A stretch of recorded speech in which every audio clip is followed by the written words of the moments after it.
This Gift Exchange by Jeannie St. John Taylor. Well done. Yes, that's super helpful. Oh, but we didn't have an extra page. The story, again, Eric's Christmas Gift Exchange. Let's see. Oh, she answers emails personally. Jeannie@kregel.com. Might be fun to email her, guys. I jam my wallet into my pocket and race to grab a spot in line with Casper. It's noisy because everyone's so excited about the bus trip to the mall to buy presents for the class Christmas gift exchange. Whose name did you draw? Casper asks Todd. Casper gawks at me like I said, Darth Vader. But before he has a chance to say anything, and before I can say I'm not happy about it myself, Mrs. Burden walks up with Chuck. Eric, would you and Casper like to add Chuck to your group? We have an extra boy. Sure, we say. Just after we board the bus, an idea explodes across my brain. The three of us, and there were 3 wise men, they crossed the desert to take gifts to baby Jesus. We're crossing town to buy gifts, so let's be wise men. Sophia peeks over the top of our seat. Can I be Mary? We 3 kings say, sure, together. By the time the bus pulls up to the mall, everyone has asked to be someone in the Christmas story. Everyone but Todd. I think maybe he should be King Herod, because Todd and Herod are both so mean, but I don't say it out loud. Before we pile off the bus, Mrs. Burden reminds us to stay in our groups for safety. So we 3 wise men march off together toward the toy store. Sophia, Mary, stroves into a department store with Laura, the sheep, and Riley, Joseph, heads to the electronics store with Buzz the shepherd. Casper... As soon as we get inside, Casper buys a unicorn-shaped bottle of bubbles for Laura, so he'll have time to play the electronic games. I see Maddie and Hannah giggling over some enormous stuffed animals, and Chuck picks out a toy dinosaur. But I can't find anything. I don't want to give Todd a gift because he always makes fun of me.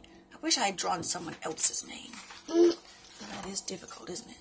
Then I see it, the most awesome car ever invented. It's bigger than my hand and shimmers like a rainbow. It's fast, the perfect gift for me. I count my money twice. I have enough to buy the car plus $1 and a few pennies extra. I pay for the car and yell for the other 2 wise men to follow me. Wow. We speed to the dollar store across from the mall, where I grab an apple-sized rubber bowl and hurl it against the floor. Hard. It doesn't bounce very high, but that doesn't matter. Todd does not need a great present. Oh, that's not kind, is it? Look, it doesn't even bounce. Wow.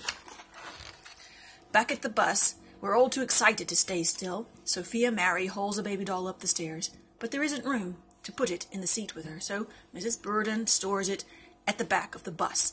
That's when I get the best idea of the entire year. Hey, this is just like the Christmas story, I shout, because I'm excited, and the bus is loud. It wasn't real for the real Mary's baby either. Mrs. Burden, can we act out the Christmas story on the day of the gift exchange? Everyone cheers. We spend the next week making costumes and wrapping gifts while we plan the play and talk about Jesus. I see Todd listening, and I'm sure he's planning to make trouble. I put the ball I bought for him in a shoebox and wrap it and stick it under the tree anyway. I see another box about the same size with my name on it. I tingle all over. Getting presents is the best. At lunch recess, Todd stays to talk to Mrs. Burden. I want to know what he's planning, so I hide outside the door and listen. Yes, Jesus loves you, Todd, Mrs. Burden is saying. He came to earth as a baby. That's why we celebrate Christmas. I feel awful. I don't wait to hear the rest. I run to the cafeteria praying, Jesus, please forgive me. After lunch, I shove my wise man costume toward Todd. Todd looks puzzled. Why? Who will you be? I'll be King Herod. Want to help me make a costume? Sure, he says. Just before the pageant, I unwrap Todd's present, shove the car into the shoebox, and cram the ball inside my pocket. The lights dim, and Hannah the angel announced to Sophia Mary that Mary will have God's child. Riley, Joseph, leads Mary and Seth the donkey to Jerusalem. Mary is carrying the baby Jesus in her arms, even though in the Bible he isn't born until after they reach the stable. They can't find a place to stay because the inn is so packed. They find a teacher's desk, which is a barn, and Mary lays her doll in the manger. That's just the top of the desk, because Seth forgot to bring the manger. Angels announce Jesus' birth to the shepherds, and they all rush in. The wise men see the star and ask me where they can find Jesus.